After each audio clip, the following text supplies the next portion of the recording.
The Odyssey adventure begins in San Francisco, California. The expedition team heads down into Mexico and Central America. They continue driving to the tip of South America, where the cars catch a ship to Australia. The team cuts across the outback, hops over to Singapore, where they follow the route north through Southeast Asia. Then they swing west into India, up into China, and across the Siberian wilderness. Finally, they drive through Alaska, Canada, and back home. This time on Odyssey. We're in Puno, Peru right now. We're here in the middle of Chile, and we don't have gas. But you were being dogmatic because I asked you to put it to a team boat and you said no. Welcome to the end of the world and the end of the road.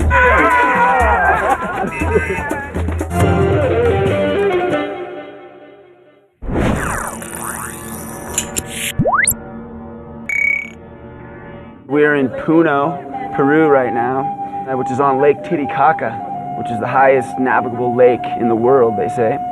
We're at about 13,000 feet, and we're heading out to go see the Reed Islands. 600 years ago, the native Urus Pequena escaped being enslaved by the Tiwanagans. After moving onto the lake, 95% of them died of bronchitis. Today, the descendants of only 10 families survive. The main material they use is this and this. They call kili. They tie all the kilis together like a platform. When this stuff is like a cork, always is float. And over the platform, they add in many layers of reeds. And their island will last maybe 20 years, no more than that. How know when is the time to start build another new island? Smell. Well, that smell was pretty bad. It's kind of like a combination of just extremely stale water with stuff decaying. And in the beginning, Can't imagine living on an island about 100 yards long for my entire life. It's a TV. is the TV there. Yes. So how many people live in this? And this is the family. That means it's a father, mother, 2 or 1 children. If you want to take a picture to the locals, you can take a picture them, but don't get money for a picture. If you want to help them, there are the many other ways for you can do it. The locals, they sell the many kind of souvenirs. And if you want to help them, maybe you can buy something for yourself. And that is the way for you can contribute in their economy. I have this urge to buy from everyone I see. That's why I'm poor. If I lived out here, I'd have a kayak and a fishing pole, my mask, snorkel, maybe a motorboat. We're traveling around the world right now. Around the world.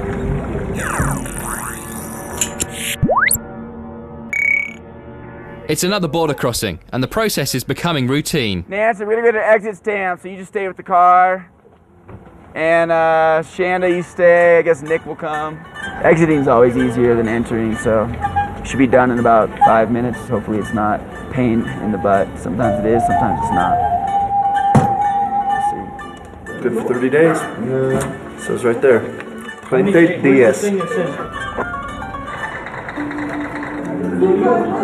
Gracias. Oh yeah. This is chicken soup with chicken body parts. You get some bread, you get this soup, and you get a plate of meat and rice and salad, all for 6 bolivianos, which is about 80 cents. Coming up next.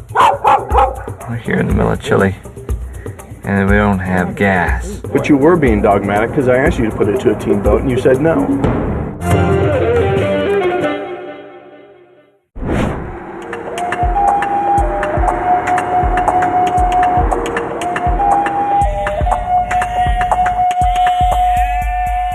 So we pulled into a police checkpoint, and a couple of the cars are pretty low on fuel. One of them has a fuel light on.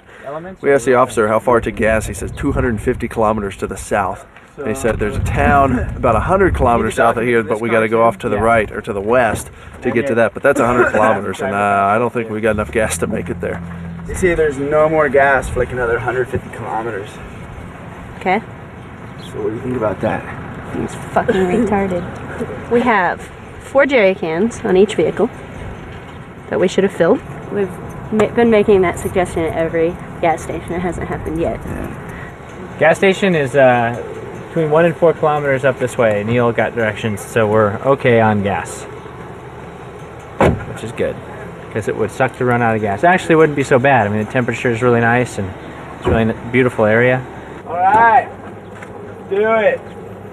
We've been on a long stretch through the Atacama Desert, and we've been fairly stupid lately. We've been trying to convince Nick that we need to fill up the jerry cans, but we haven't filled them up. And that's, you know, what we carry them for, situations like this, where we're in long stretches without gas stations.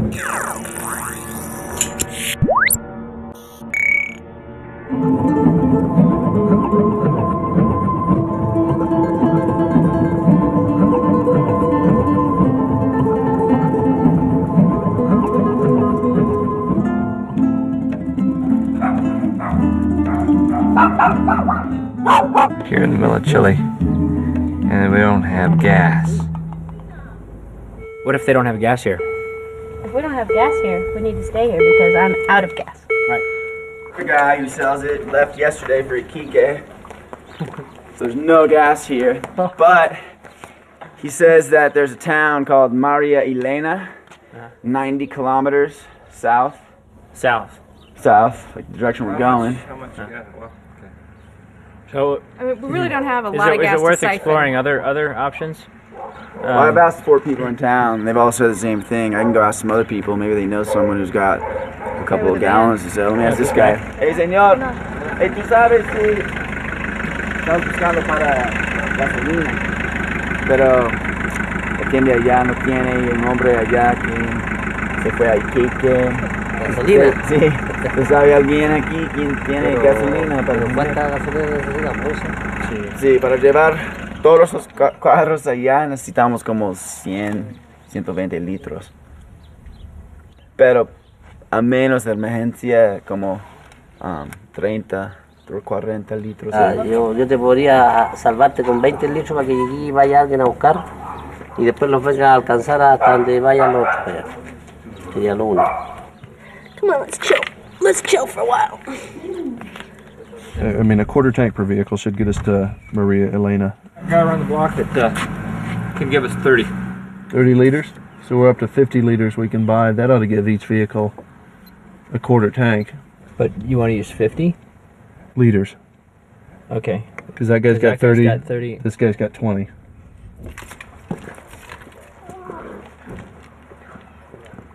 It is 8:45 their time. It'll be a little while. We might ought to sleep here. So if he said 18,000. Okay, there is 18.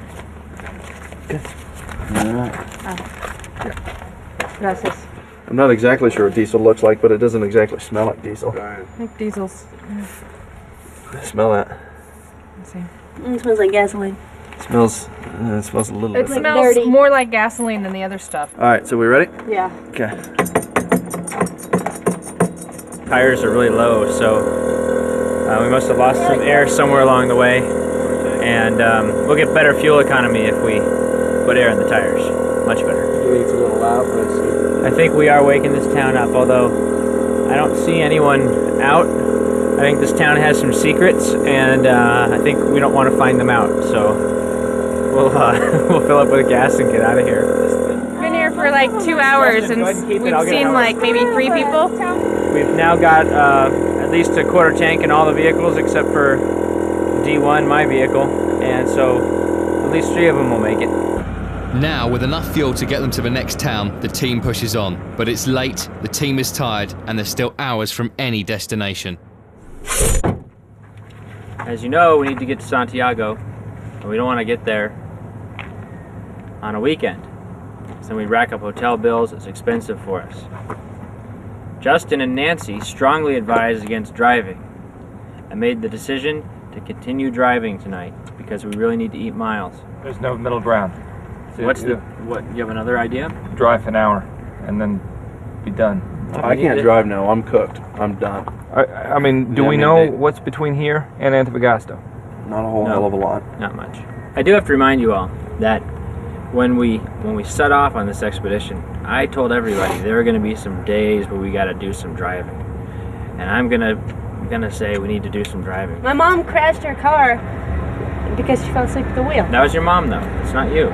Yeah, but it might be him. The option I was approaching you with is we can drive on an hour and a half and then spend 30 minutes setting up camp in Antofagasta, or we can crash now, get up and roll at 6 a.m. and be in Antofagasta by 8, because I guarantee you if we drive to Antofagasta, nobody's going to want to get up at 6 a.m. to leave. What about the idea of just driving till 6 a.m.? And then I think that's a worst idea and then suggested. keep driving. And then get a few hours of sleep and keep driving. Not being dogmatic here, for the record. I'm listening to you guys, but I'm saying here's what I want to do, and here's what I think we need to do. I need to see if you guys are up for it. But you were being dogmatic because I asked you to put it to a team vote and you said no. Okay, ready? 1, 2, 3. All right, We got 4. Let's go. keep going. Coming up next, Not sure what they're gonna do now.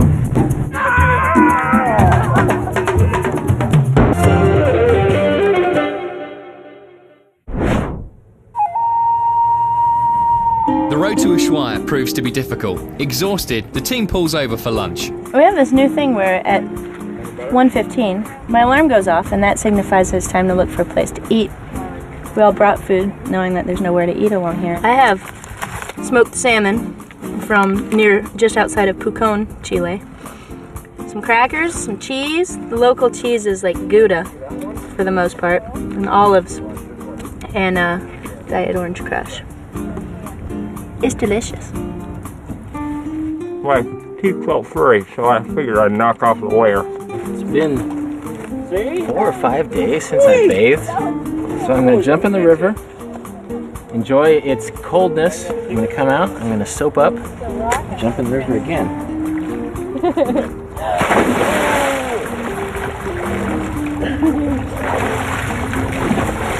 So cold it aches, huh? And I guess the advantage of bathing in cold water is it feels really good when you get out. I feel great now. Doesn't that smell okay? We don't have a lot of time to relax. I mean, we get up early in the morning, we're on the road, driving all day. We get to our destination usually at night and then pop our tents, sleep, get up, on the road again. And so a lot of times it's a lot of hard driving, and people get antsy and on each other's nerves sometimes. There are a lot of different ways to fish. You hold it with your right hand. I'm going to show you how. This is a left-handed reel. I'm right-handed. If you don't want to know the right way so that you don't look like a dickhead in front of your friends, that's fine with me. People often get caught up in what's the right way to do things. I think I got something. No, it's just a rock. I used to, but now I realize there's just a lot of different ways to do things. Each has their merit, and sometimes the wrong way to do things is the right way for where you're at in your life.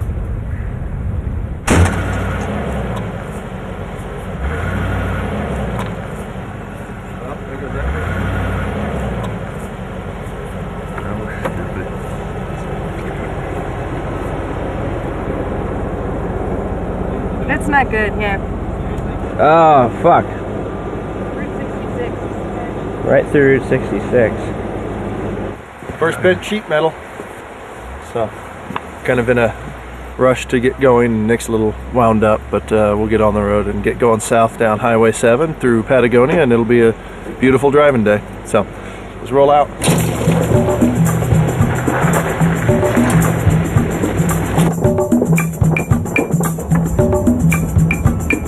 We are at the Straits of Magellan, which is the body of water between Patagonia and Tierra del Fuego, which is one of the southernmost points of South America here. We're still waiting at the ferry terminal, about to get on. It's raining, it's cold out.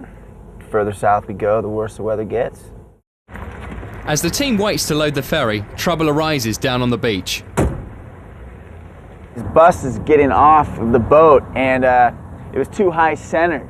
And when it started to come off of the boat actually swerved to the left, and the bus is kind of like bottomed out and stuck on the back, and so now they're using this truck to pull it out. What's really funny is the people in the bus are still in the bus. It would make a lot of sense if they all got out, both in terms of their safety and just less weight. The hitch point on the front of the bus gave way. It probably wasn't anchored to anything. Not sure what they're gonna do now. While working on the bus problem, the ferry company brings in another boat to keep everyone on schedule. So we're gonna enter the ferry from the beach because the other bus can't get off that other ferry, so they brought in another ferry on the beach and we're entering on the ferry, so here we go.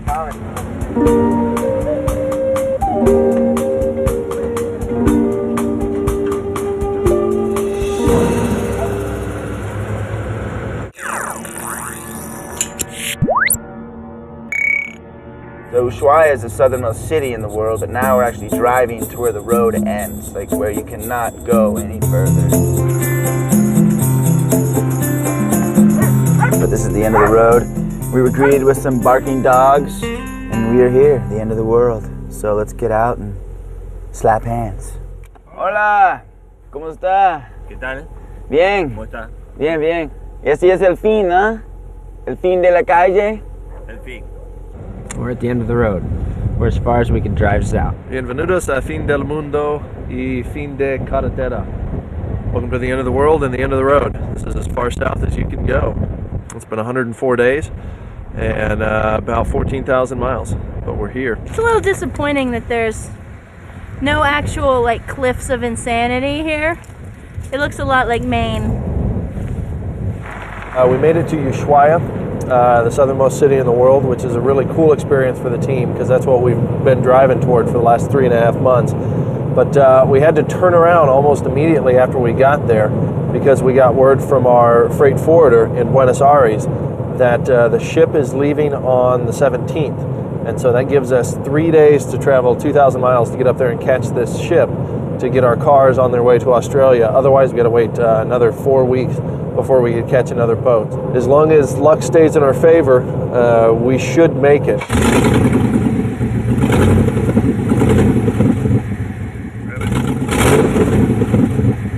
There's a stud on all the other ones, and the stud wiggled out and just fell through. The stud didn't break, so we're real fortunate that way, but it's when you rattle around on these dirt roads, everything comes loose. Might not find any loose ones. And I'm looking to see what... We're multitasking here in the middle of nowhere. I am taking this opportunity while they're fixing the car to update the website. Does this stick out too far? Is that the problem? No, I think these will be perfect. I think this one, I could use a few threads. I might switch them. They don't get all dirty. Todd bought 2 bolts at a hardware store for something entirely different yesterday. Just 2. And they fit perfectly. They're the right length and everything, so it's pretty funny. But then again, this whole project has been that way, so I'm not too surprised. We're Land Rover mechanics. You smell right. It's fixed. We can go now. Time to get back on the road. A quick repair and it's back on the road, but the journey is coming to an end for one team member. Today is Rolf's last day with us. He's flying to Rio tomorrow to leave the expedition.